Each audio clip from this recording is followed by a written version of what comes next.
kids are a nuisance, go to a facility. I don't have a mother, okay? My name is Olivia Smith. I'm still in the 5th grade, living with my dad and mom, the 3 of us. My dad is really kind, and on his days off, he takes me out to play. My mom acts normal when dad is around, but when he's not, she seems cold and somewhat indifferent, making it a bit hard to talk to her sometimes. See you later. As usual, dad goes to work early in the morning. While eating breakfast, I said goodbye to him. Looking at the clock, it's almost time for me to go to school. I need to change quickly, so I hurriedly finish my breakfast. Thanks for the meal. After eating, I place my dishes in the sink and head to my room to change. Hold on. My mom stops me, pointing at the sink. Who's going to wash these? Huh? Her eyes are cold, almost angry. Usually, I'd just change and go to school, but I felt like I'd get scolded if I did that. I'll wash them. When I muttered, she suddenly yelled, "What? I can't hear you when you speak so softly." Suddenly, my mother yelled angrily. My body flinches. But I felt like it was my fault, so I apologize. Sorry, I'll wash them. Humph. Of course, you should.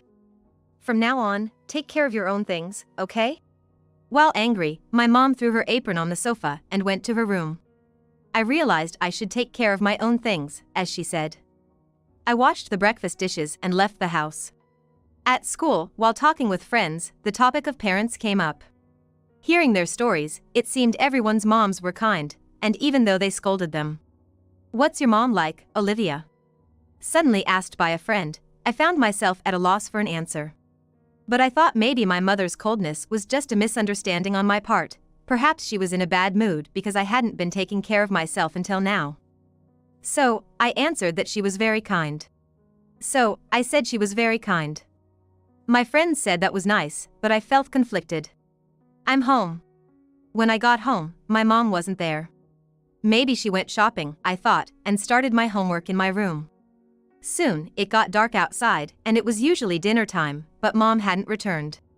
Then, I heard noise at the front door and the sound of the fridge opening. When I peeked into the kitchen from my room's door, there was my mom, hungry. I went to the kitchen and greeted her.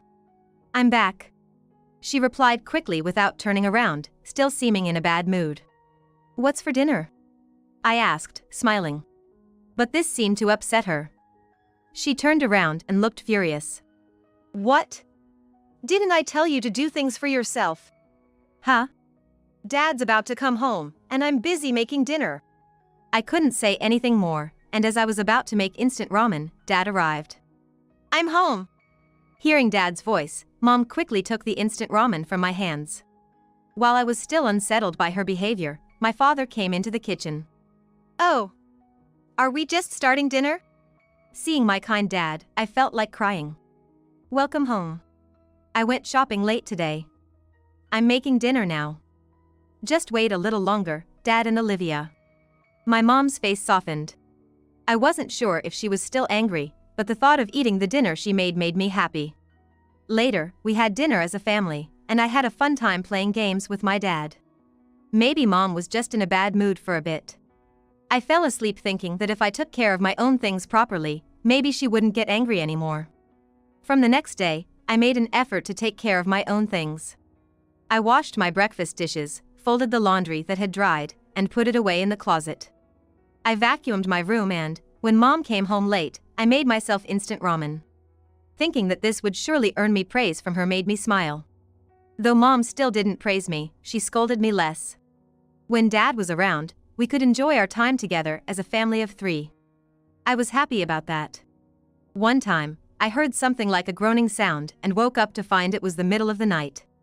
Thinking it might be a ghost, I burrowed under the covers. The groaning continued for a while, and then I heard the sound of an ambulance. The sound of the ambulance stopped nearby, making it clear that it had arrived close to our location. As I wondered who it could be, I heard commotion at the front door. It was at this point I realized for the first time that the ambulance had stopped in front of my house. Jumping out of bed, I saw that my father was being carried out. Dad! I cried out and ran towards him. Dad looked pale and sweaty, obviously in pain. Tears came to my eyes, and I clung to the paramedics, begging them to save my dad. They gently told me they were taking him to the hospital. Mom and I rode in the ambulance, and when we arrived, Dad was rushed away. Mom and I waited in the family waiting room. I was filled with anxiety, wondering what would happen if something happened to Dad, if he would be gone. But Mom, sitting next to me, was just handling her phone, seemingly not worried. I sat there alone, crying, waiting for someone to come and tell me that everything was going to be all right. I'm not sure how much time passed, but after a while, the doctor came over to us.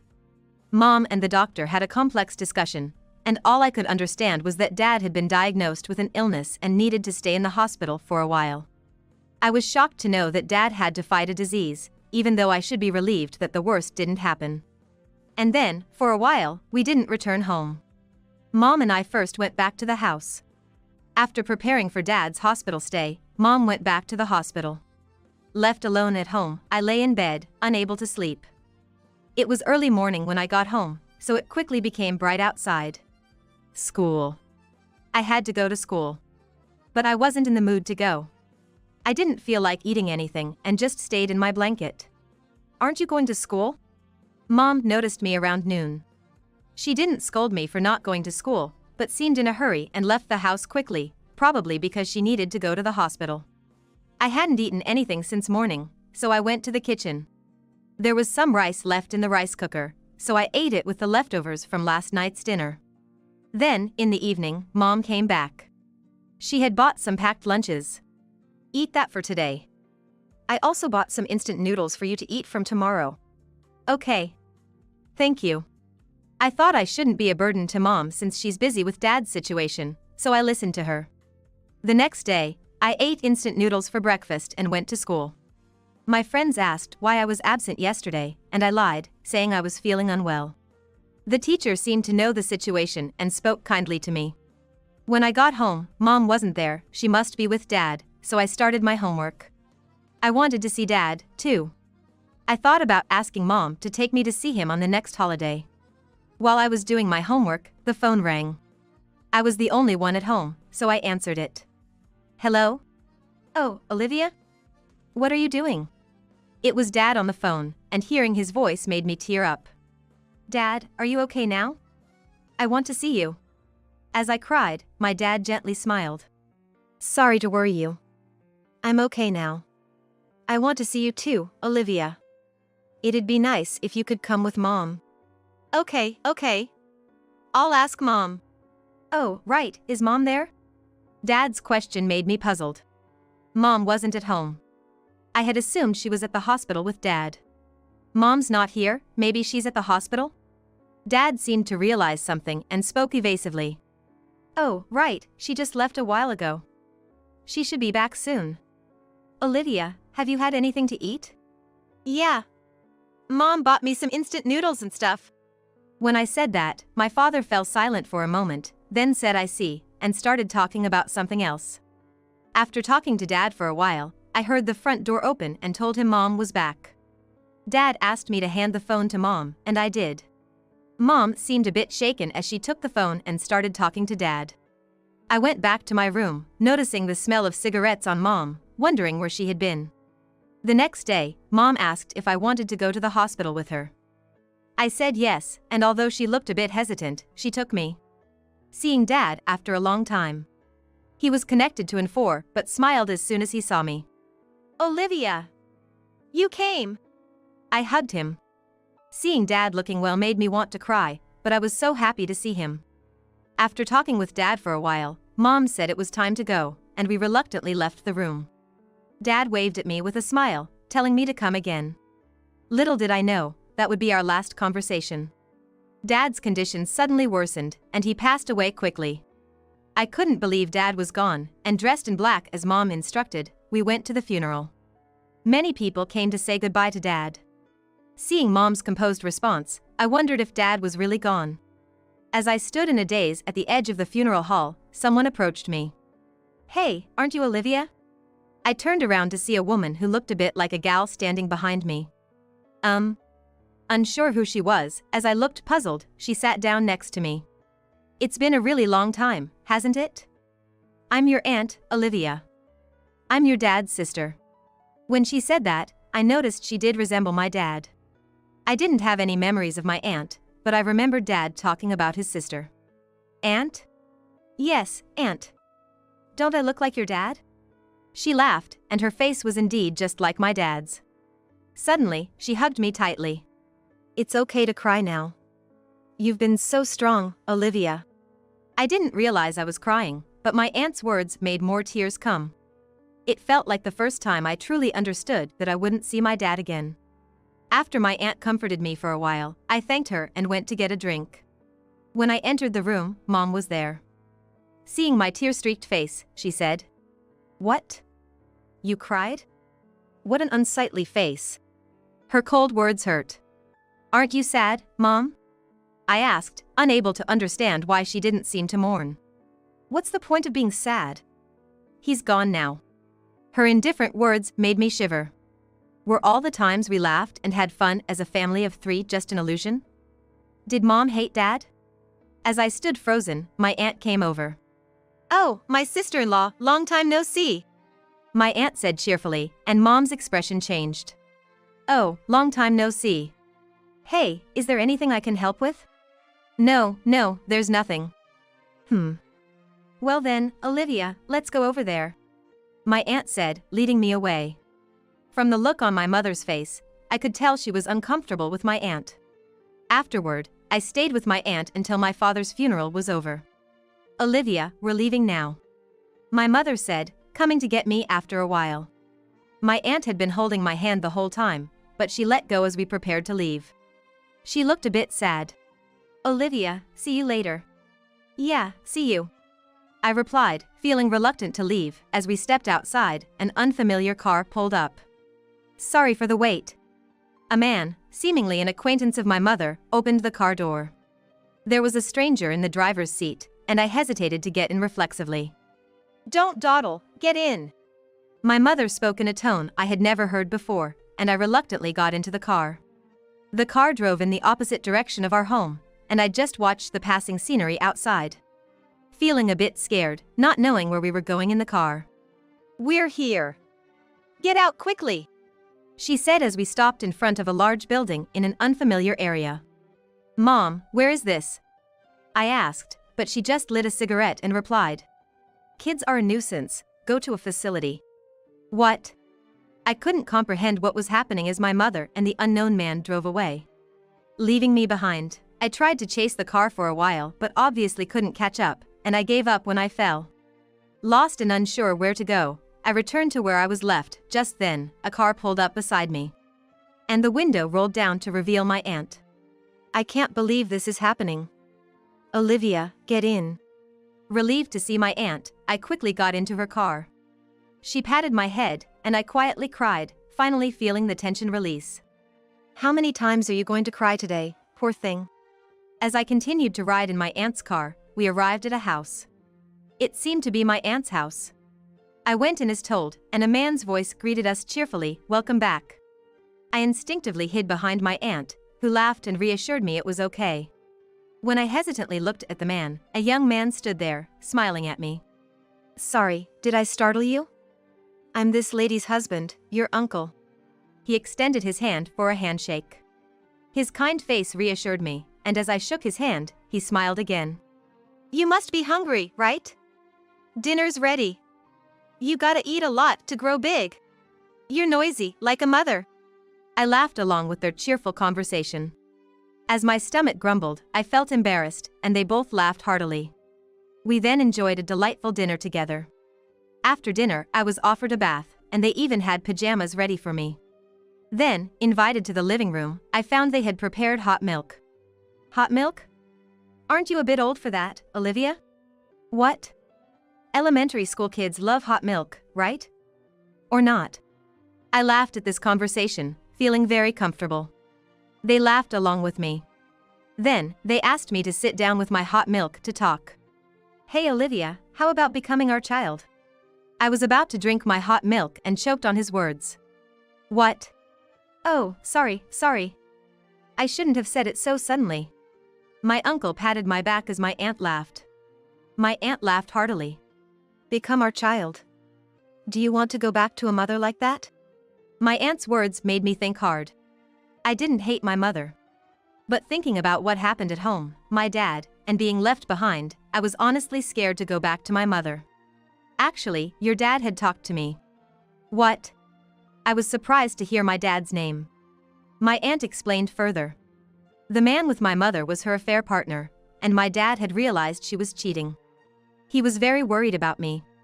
When my dad's illness was discovered, and he thought he might not have long left, he asked my aunt to take care of me after he was gone. Hearing this, I couldn't stop crying, longing to see my dad again. Your dad loved and cared for you so much. Her warm touch made me internally shout thank you to my dad multiple times. My dad, whom I loved dearly.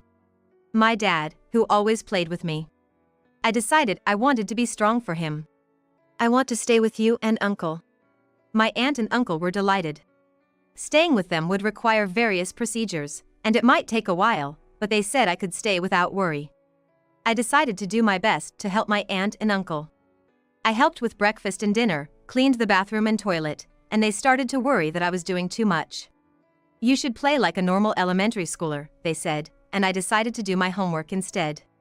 Olivia, were you always doing housework at home? My aunt asked during dinner. When I nodded, my uncle hugged me. You've been through a lot for an elementary schooler. Yeah, helping out is one thing, but I was worried you were pushing yourself too hard. Indeed, I might have been trying too hard to earn my mother's praise. I realized I might have been trying too hard to earn my mother's praise. I became silent, thinking about my efforts that were never appreciated. My mother probably never cared about that. You don't have to worry about anything here. We'll accept your help, but what you should focus on the most is friends, school, and yourself. Take care of yourself. My aunt advised.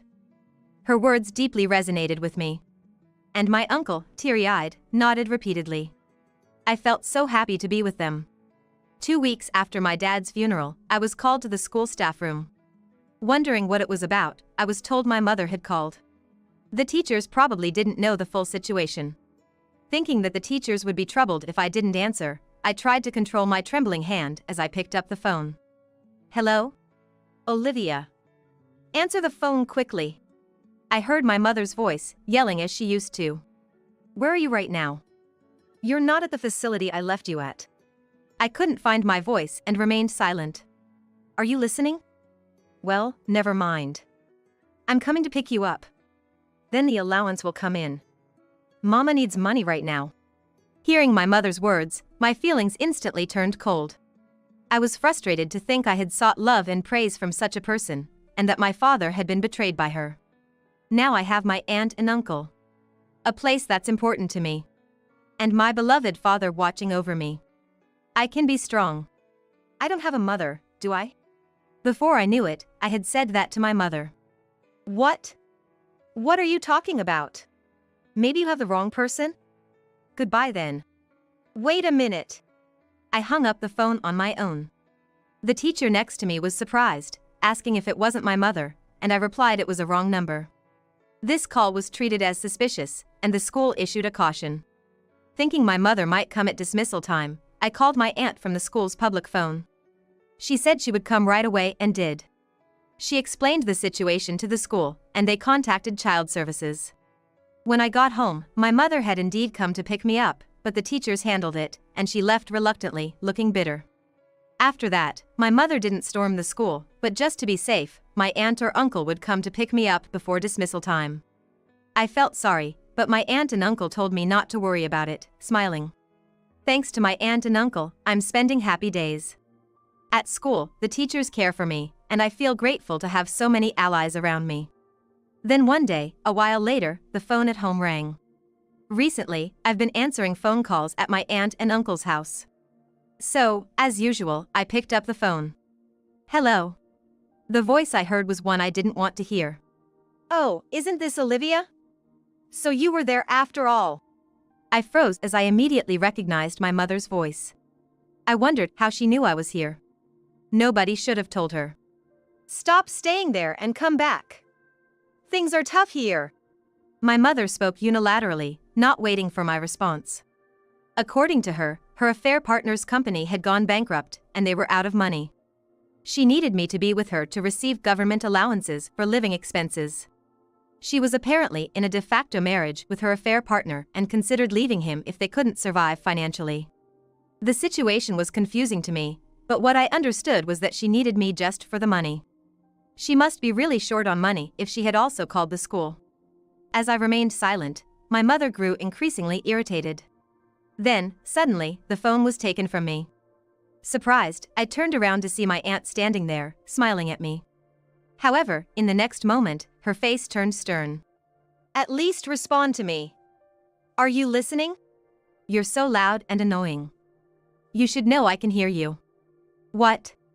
The voice of my mother on the other end of the phone fell silent. My heart was racing. "Aren't you ashamed to call your own daughter only for money? Telling her to come back for that? Ridiculous. What do you think Olivia is? What's it to you? She's my daughter. Give her back. Who left their daughter at the front of a facility? Don't talk such nonsense. I'll call the police. Say she's been kidnapped." "Go ahead. We have evidence of the terrible things you've done to Olivia. Actually, please do. It might resolve things faster." "What did you say?" Listening to my aunt and mother argue, I felt a bit down, thinking I was causing trouble.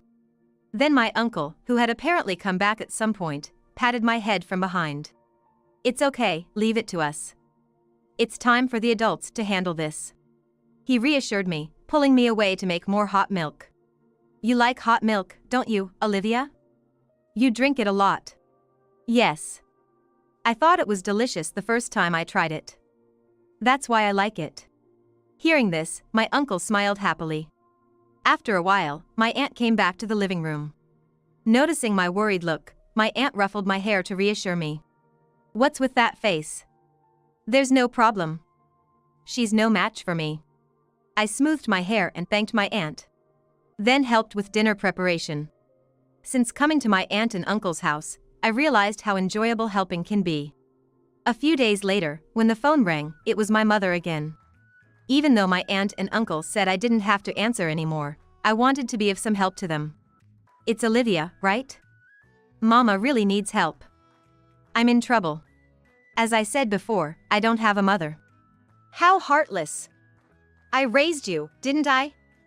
Have you forgotten the fun days we spent together with your dad?"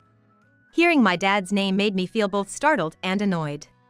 "I had a lot of fun when I had a dad. But the kind one was only my dad. You abandoned me." Surprisingly, I raised my voice.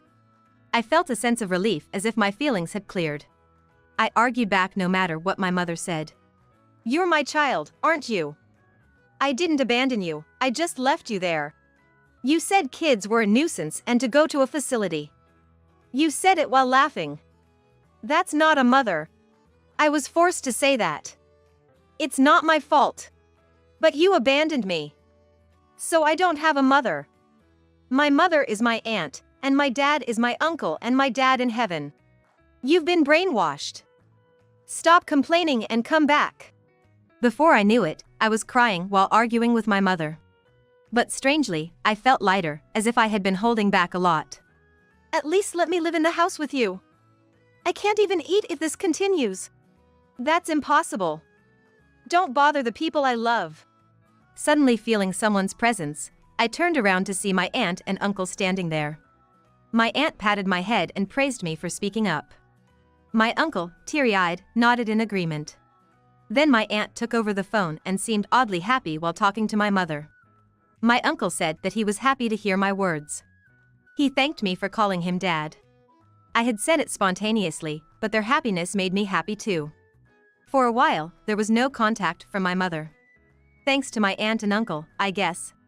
After getting used to living with them, my aunt bought me a smartphone. I was so excited to have my first smartphone, exchanging contact information with friends and having more fun than ever. One unusually quiet day, the house phone rang. Since the incident with my mother, the school had been contacting my aunt and uncle's smartphones, and my friends called me on mine, as I had been given a smartphone too. Wondering who it could be, I answered. "Hello." The person on the other end sounded very down, in contrast to my high spirits. "Hello, it's me." At first, I didn't recognize who it was, almost thinking it was a wrong number. I was about to hang up, as we're told not to talk to strangers, but then she said, "It's Mom. You've forgotten your mother's voice?" Oh, yeah. I realized it was indeed my mother. But her voice lacked its usual vigor, making it unrecognizable. "You're in 6th grade now, right?" Nobody's home right now." My mother then started crying. I didn't know what to do but couldn't bring myself to hang up. "Actually, I'm in the hospital. I've gotten sick." "What?" Hearing about her illness made me think of my dad. Now, remembering him doesn't make me sad. Instead, I feel energized by the good memories he left me. There's no one to take care of me. "Can you take care of me? Besides, I can't afford the hospital bills." "Can you ask your aunt to help?" "Say something." "Why should I, a stranger, take care of you?" "What?"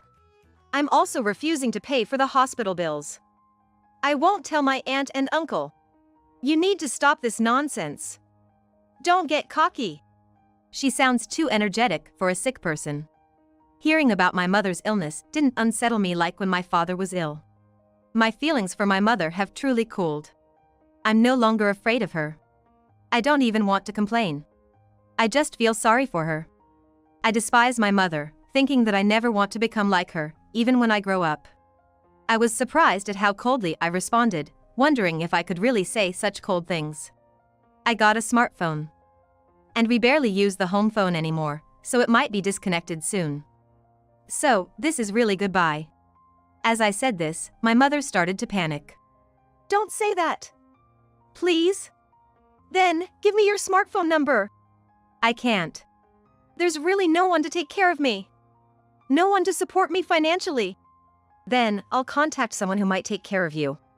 My words seemed to give her some hope, as her voice brightened a bit. Hearing her hopeful tone made me sigh. I asked for the name of the hospital and hung up. Immediately, I called my aunt and told her about the conversation. When I told my aunt about the conversation, she was concerned for me, but she praised me for handling it well and being able to respond on my own. And when I made a request, my aunt agreed and immediately contacted someone for me. It was the person I suggested to my mother as a potential caretaker. A few days later, I noticed the home phone ringing continuously. I suspected it was my mother and chose not to answer. The ringing continued until night, even after my aunt and uncle came home. When I told them about the incessant ringing, my aunt sighed and answered the phone. As expected, it turned out to be my mother on the phone, and my aunt was engaged in a heated discussion with her. It seemed like my mother was persistently asking to speak with me. My aunt was refusing her request. Over the phone, I could hear my mother's voice panicking about her brother coming, wondering why I had contacted him. The person I asked my aunt to contact was my mother's brother. I remembered hearing that my mother always had trouble dealing with her brother. He's a very stubborn man, passionate about duty and human kindness, making my mother's affair unacceptable to him. After hearing from my aunt, he was furious and said he would pick her up immediately. Their reunion after many years turned out to be terrible. And it seemed my mother's anger was now directed towards us. My aunt was handling the call, but unusually, my uncle told her to let him take over. My uncle is a very gentle person, so I wondered if he could handle my mother. But as soon as he took the phone, his expression was fierce. "Oh, when he gets angry, he's scarier than me." My aunt whispered to me, "Enough. If you want to talk so badly, I'll come there. I'll make you apologize to Olivia right in front of her. Sick or not, you better be prepared." My uncle roared, and my mother gasped and hung up. Oh, she hung up. After the call, my uncle was back to his usual, smiling self. It seems true that the kindest people can be the scariest when angry. Later, I heard my mother was taken to her brother's house. It turned out that my mother's illness was minor and she was able to be discharged from the hospital soon. She was forced to live and work on her brother's farm, helping with farm work while living there. She had expected a lavish life with her affair partner, but instead, she reluctantly worked on the farm, squeezed by her brother. She couldn't shop for brand items anymore and wore old clothes given by villagers. As for me, the legal process was completed, and I became the child of my aunt and uncle. They threw a celebration party for me, and I laughed more than ever. And to my delight, I found out I would have a younger brother or sister next year. I was incredibly happy and excited. I'm determined to cherish my family. From the bottom of my heart, that's what I truly believe.